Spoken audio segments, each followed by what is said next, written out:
नमस्कार सर्वांना, मी प्रांजली. प्रत्येक ओळीतील तिसरे अक्षर जर आपण वाचत गेलो तर गीतेतील 15वा अध्याय वाचनाचे आपल्याला फळ मिळते. गीतेतील 15वा अध्याय तयार होतो प्रत्येक ओळीतील तिसरा शब्द, तिसरं अक्षर वाचल्यानंतर. एवढा पवित्र हा असा श्री सप्तशती गुरुचरित्र ग्रंथ आहे. श्री स्वामी समर्थ महाराजांच्या पुण्यतिथीनिमित्त सप्ताह काळामध्ये काही कारणाने, काही अडचणींमुळे तुम्हाला गुरुचरित्र पारायण करणे शक्य नसेल तर या 7 दिवसांमध्ये रोज एक पारायण, याप्रमाणे 7 दिवसात 7 पारायण तुमचे फक्त रोजचे 1.5 तास किंवा 1 ते 1.25 तास तुमचा, शेवटी तुमच्या वाचनाच्या स्पीडवर आहे, तुम्ही दिला तर 7 दिवसात सप्ताह काळात तुमचे श्री सप्तशती गुरुचरित्राचे 7 पारायण होऊ शकतात. या व्हिडिओमध्ये मी तुमच्यासोबत श्री सप्तशती गुरुचरित्र पारायण करण्याची साधी व सोपी पद्धत शेअर करणार आहे. त्याचबरोबर संकल्प, पूजा मांडणी, नियम आणि उद्यापन याबरोबरच तुमच्या सगळ्या छोट्या मोठ्या प्रश्नांची उत्तरं या व्हिडिओमध्ये तुम्हाला मिळून जातील. बऱ्याच जणांच्या घरी असं असतं बघा, मोठी मंडळी सांगतात की महिलांनी गुरुचरित्र पारायण करायचं नाही. त्यांची इच्छा तर खूप असते, पण घरच्यांनी सांगितलंय किंवा कुठेतरी मनामध्ये भीती आहे महिलांनी गुरुचरित्र ग्रंथ वाचू नये, म्हणून गुरुचरित्र पारायणापासून बऱ्याच महिला वंचित राहतात. किंवा बरेचसे दादा असतील, मुलं मुली असतील, वृद्ध मंडळी आहेत किंवा बरेचसे असे तरुण मंडळी पण आहेत की ज्यांना डॉक्टरांनी खाली बसायचं नाही, जास्त वेळ बसायचं नाही, असे काही रिस्ट्रिक्शन सांगितलेले आहेत. मग अशा सर्व कंडिशनमध्ये तुम्ही श्री सप्तशती गुरुचरित्राचे पारायण करू शकता. हे पारायण करण्यासाठी फक्त 1 ते 1.5 तासाचा वेळ लागतो, शेवटी तुमच्या वाचनाच्या स्पीडवर आहे. तुम्हाला जर खाली बसून पारायण करणं शक्य नसेल तर अशा वेळेला तुम्ही खुर्चीवर बसून सुद्धा हे पारायण करू शकता. तुमचं घर लहान आहे, घरात लहान बाळ आहे, तुम्ही पूजा मांडणी करू शकत नाही तर अशा वेळेला देवघरासमोर बसून सुद्धा तुम्ही हे पारायण करू शकता. बऱ्याच जणांच्या घरी असं आहे की देवघरासमोर बसून किंवा घरातली मंडळी जास्त पूजापाठ करू देत नाही. मग ताई, अशा वेळेला आम्ही हॉलमध्ये, देवघरासमोर किंवा सगळ्यांसमोर पारायण, पूजापाठ करू शकत नाही. मग अशा वेळेला तुम्ही तुमच्या बेडरूममध्ये किंवा तुमच्या घरात जिथे कुठे जागा असेल तिथे अंथरूण पांघरून सोडून, सोफा सेट सोडून खाली फरशीवर एखादं आसन घेऊन बसायचं आणि तिथे जरी तुम्ही हे पारायण केलं तरी सुद्धा चालू शकतं. दत्त महाराजांच्या कृपेने तुमच्या सगळ्या इच्छा, मनोकामना पूर्ण होतील. श्री सप्तशती गुरुचरित्रामध्ये एकूण 53 अध्याय आहेत. हे पारायण करण्यासाठी समजा आता आपण देवघरासमोर पारायण करतोय, देवासमोर दिवा लावायचा, धूप अगरबत्ती लावायची, बसण्यासाठी आसन घ्यायचं, समोर एखादा पाट, चौरंग किंवा जे काही असेल ते ठेवायचं, त्यावर वस्त्र अंथरायचं, त्यावर हा ग्रंथ ठेवायचा. ग्रंथ हातामध्ये घेऊन वाचन करायचं नाही. सुरुवातीला ग्रंथाचं पूजन करायचं, ग्रंथाला नमस्कार करायचा, धूप दीप ओवाळायची, संकल्प करायचा. तुम्हाला जर या सप्ताह काळामध्ये दररोज एक पाठ करायचा असेल तर 7 दिवसामध्ये मी 7 पारायण करेल असं संकल्पामध्ये तुम्हाला बोलायचं आहे. किंवा 7 दिवसामध्ये मी 5 पारायण करेल, 7 दिवसामध्ये मी 1 पारायण करेल.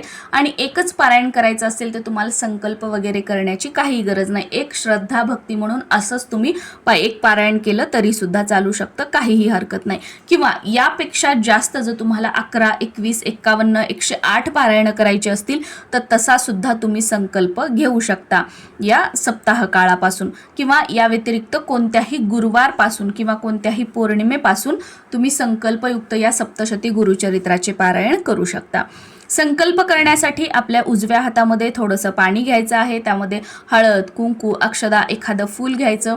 त्यानंतर स्वतःचं नाव बोलायचं, गोत्र बोलायचं. तुम्हाला तुमचं गोत्र माहीत नसेल तर काश्यप गोत्र म्हणायचं. ज्यांचं गोत्र माहीत नसते ना, तर प्रत्येकाने काश्यप गोत्र म्हणायचं, ते प्रत्येकाला लागू होतं.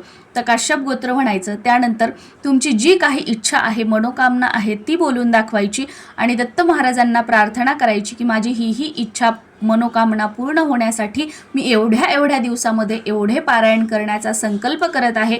महाराज तुमच्या आशीर्वादाने, कृपेने माझा हा संकल्प निर्विघ्नपणे आपण पूर्ण करून घ्या व तुमच्या कृपा आशीर्वादाने माझी ही इच्छा पूर्ण करा अशी मी तुम्हाला विनंती करते, प्रार्थना करते म्हणायचं. आणि या 7 दिवसामध्ये पारायण करत असताना माझ्याकडून काही चूक भूल झाली तर त्याबद्दल सुद्धा मला माफी असावी. आणि जी काही सेवा करणार आहे ती मनापासून, श्रद्धेने, विश्वासाने करणार आहे. महाराज माझ्या सेवेचा स्वीकार करावा म्हणायचं आणि त्या हातातील पाणी खाली ताम्हणामध्ये टाकायचं, परत त्या हातावर दुसरं थोडंसं पाणी टाकायचं, असं 2 वेळा. हा झाला आपला साधा सोपा संकल्प. संकल्प झाल्यानंतर तुम्हाला सुरुवातीला गणपती बाप्पांचं स्मरण करायचं आहे, गणपती स्तोत्र किंवा गणपती अथर्व शीर्ष म्हणायचं आहे. हे म्हणून झाल्यानंतर श्री स्वामी समर्थ महाराजांचा 1 माळ तुम्हाला जप करायचा आहे आणि त्यानंतर मग सप्तशती गुरुचरित्र पारायणाला आपल्याला सुरुवात करायची. पहिल्या अध्यायापासून ते 53 अध्यायापर्यंत एकाच जागेवर एकाच वेळी बसून मध्ये न उठता मध्ये कोणाशी न बोलता आपल्याला हे पारायण करायचं आहे. जास्त काही वेळ लागत नाही आणि हे संपूर्ण अध्याय वाचन करून झाल्यानंतर ग्रंथ बंद करायचा, ग्रंथाला नमस्कार करायचा, काहीतरी गोडाचा किंवा फळाचा, दूध साखरेचा, खडी साखरेचा काहीतरी नैवेद्य दाखवायचा. त्यानंतर सुरुवातीला गणपतीची, नंतर दत्त महाराजांची आरती करायची आणि मग आपलं आसन सोडायचं आहे. या पद्धतीने साधं सोपं रोज आपल्याला पारायण करायचं आहे. आता पारायण करत असताना जेवढ्या दिवसांचं तुम्ही पारायण करता, 1 दिवसाचंच केलं तर काहीही म्हणजे ह्या गोष्टी एवढं काही याचं हे नाही, पण 7 दिवसांचं किंवा त्यापेक्षा जास्त तुम्ही पारायण करत असाल तर तेवढे दिवस तुम्हाला ब्रह्मचर्याचं पालन करायचं आहे. 1 दिवसाचंच करताय तर फक्त त्याच दिवशी पालन करायचं. 1 दिवसाचं करताय तर फक्त त्या दिवशी नॉनव्हेज खायचं नाही, घरामध्ये बनवायचं नाही, घरात कोणाला खाऊ द्यायचं नाही आणि जेवढ्या दिवसांचा संकल्प केलेला आहे तेवढ्या दिवस सुद्धा हाच नियम पाळायचा आहे. परान्न घ्यायचं नाहीये. 1 दिवसाचं केलं असेल त्या दिवशी परान्न घ्यायचं नाही किंवा जेवढ्या दिवसांचं पारायण केले असेल तेवढ्या दिवस सुद्धा तुम्हाला परान्न जे आहे ते घ्यायचं नाहीये.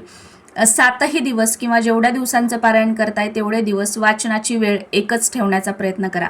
कधी काहीतरी अडचण आली, एमर्जन्सी आली, एखाद्या दिवशी शक्य नाही झालं तर काही हरकत नाही, पण आज सकाळी, उद्या दुपारी, परवा संध्याकाळी वाचणं असं अजिबात करू नका. वेळ एकच ठेवण्याचा प्रयत्न करा. आसन तेवढ्या दिवस एकच घ्यायचं आहे आणि वाचनाची जागा सुद्धा तेवढ्या दिवस एकच ठेवायची आहे. देवघरासमोर पहिल्या दिवशी वाचन केलं तर सगळे दिवस देवघरासमोरच वाचायचं. घरात इतर जागी कुठे तुम्ही वाचन केलं तर त्याच जागेवर प्रत्येक दिवशी जेवढ्या दिवसाचा संकल्प आहे तेवढे दिवस तुम्हाला वाचन करायचं आहे. आणि घरात कोणत्याही जागी जरी तुम्ही वाचत असाल अंथरूण पांघरूण सोडून, तर अशा वेळी सुद्धा जेव्हा तुम्ही वाचन करताय त्यावेळेला देवासमोर दिवा, धूप, अगरबत्ती आवर्जून लावायची आणि जिथे वाचन करण्याची जागा आहे तिथे जाऊन तुम्ही वाचन करू शकता.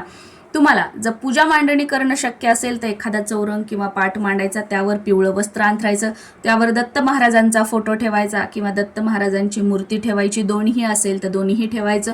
हे नसेल तर स्वामींचा फोटो किंवा स्वामींची मूर्ती ठेवायची, त्यासमोर ग्रंथ ठेवायचा, एक तेलाचा दिवा लावायचा, शक्य झालं तर एक तुपाचा दिवा सुद्धा लावायचा, धूप अगरबत्ती लावून वाचन करायचं आहे आणि रोजच्या रोज फुलं, हार जे काही असतील ते महाराजांना अर्पण करायचं आहे. तर या पद्धतीने तुम्ही पूजा मांडणी करून तिथे बसून तुम्ही वाचन करू शकता आणि ही पूजा मांडणी जेवढ्या दिवसांचा तुमचा संकल्प आहे तेवढ्या दिवस तुम्हाला तशीच ठेवावी लागणार आहे, ती हलवता येणार नाही जर तुम्ही पूजा मांडणी करून पारायण करणार असताल तर. पारायण काळामध्ये सात्विक जेवण बनवायचं आहे, ज्यामध्ये कांदा लसूणचा वापर करायचा नाही. कांदा लसूण खाणं शक्यतो टाळायचं आहे आणि नॉनव्हेजचा तर विषयच येत नाही. शक्य झालं तर खाली फरशीवर सतरंजी, घोंगडी किंवा चटई टाकून तुम्हाला त्यावर झोपायचं आहे. पण जर तुम्हाला डॉक्टरांनी खाली झोपायला नाही सांगितलं, तुम्हाला खाली बसता वगैरे येत नाही, तर मग अशा वेळेला बेडवरची गादी काढायची आणि बेडवर सतरंजी, घोंगडी किंवा चटई टाकून तुम्ही बेडवर झोपलं तरी सुद्धा चालू शकतं. ह्या पारायण काळामध्ये तुमच्या ज्या काही गोळ्या वगैरे आहेत त्या तुम्ही व्यवस्थित घेऊ शकता. साधं जे सिंपल आपलं जेवण आहे, सात्विक जेवण, वरण, भात, भाजी, पोळी हे सगळं तुम्ही खाऊ शकता. जेवढा वेळ तुम्ही जेवता म्हणजे सकाळ, दुपार, संध्याकाळ, जेवढं किती टाईम तुम्ही जेवता ते व्यवस्थित तसं तुम्ही अन्न ग्रहण करू शकता. त्यासाठी कोणतंही बंधन नाही आहे. या व्यतिरिक्त तुम्ही या पारायण काळामध्ये जर तुम्हाला मासिक पाळी आली तर तुमच्या घरातील इतर मंडळींनी वाचन केलं तरी सुद्धा चालतं, हे तुम्ही काउंट करू शकता. पण मासिक पाळीमध्ये तुमच्या घरात वाचनासाठी कोणीच नसेल तर मात्र तुम्ही सेवा स्टॉप करा आणि तुमची मासिक पाळी झाल्यानंतर परत जिथे स्टॉप झाली होती तिथून पुढे कंटिन्यू तुम्ही करू शकता. सुतक आल्यानंतर सेवा पूर्णपणे थांबवा. तुमचं सुतक संपल्यानंतर परत सुरुवातीपासून या सेवेला तुम्ही सुरुवात करू शकता. या पारायण काळामध्ये जर कोणता उपवास आला तर तो उपवास तुम्ही करू शकता. हे पारायण करताना रोज उपवास करण्याची गरज नाही. समजा हा पुण्यतिथी सप्ताह सोडून तुम्ही इतर वेळी सुद्धा सेवा करताय, मध्ये अमावस्या आली तर काहीही हरकत नाही, येऊ द्या. अमावस्या म्हणजे काहीतरी वाईट वगैरे असं काही नाही. फक्त अमावस्येच्या दिवशी सेवेला सुरुवात करायची नाही किंवा अमावस्येच्या दिवशी समाप्ती करायची नाही, एवढंच हे करायचं. बाकी आधेमध्ये आली पारायण काळामध्ये तर काहीही हरकत नाही. आणि याचं जे उद्यापन आहे ते आपल्याला स्वामी पुण्यतिथीच्या दिवशी करायचं आहे. जर तुम्ही सप्ताह काळामध्ये 7 हे पारायण करणार असाल तर 7व्या दिवशी म्हणजे स्वामी पुण्यतिथीच्या दिवशी जो आपला शेवटच्या दिवशीचा पाठ आहे, पारायण आहे, ते पूर्ण करून घ्यायचं. जो आपण स्वामींना नैवेद्य बनवणार आहोत, स्वयंपाक बनवणार आहोत, तोच या ग्रंथाला सुद्धा दाखवायचा आहे. आरती करायची त्या दिवशी आणि एखादं जोडपं वगैरे मिळालं तर ते जेवू घालायचं आहे. बाकी नाही मिळालं तर एखाद्या गरीब गरजू व्यक्तीला तुम्हाला शिदा द्यायचा आहे. शिदा नाही मिळाला तर एखाद्या घराच्या आजूबाजूला दत्त मंदिर असेल तर त्या मंदिरामध्ये नेऊन अर्पण करायचं, काही दक्षिणा यथाशक्ती अर्पण करायची आणि घरी यायचं. याप्रमाणे साधं सोपं उद्यापन करायचं आहे. आणि पूजा मांडणी अशीच असावी. यांनी असं सांगितलं, त्यांनी तसंच सांगितलं, मी असंच बघितलं, मग यांनी असं सांगितलं, मग मी करते ते चुकीचं आहे का, किंवा मी असं करते मग समोरच्यानी सांगितलं ते चुकीचं आहे का, या भानगडीमध्ये पडू नका. प्रत्येकाची सेवा करण्याची पद्धत वेगळी असते, प्रत्येकाची भक्ती करण्याची पद्धत वेगळी असते. तुम्ही ज्या पद्धतीने करताय ती पद्धत योग्य आहे. फक्त तुमच्या मनामध्ये खरा भाव, खरी भक्ती आणि जी काही सेवा करताय ती अंतकरणातून असायला हवी.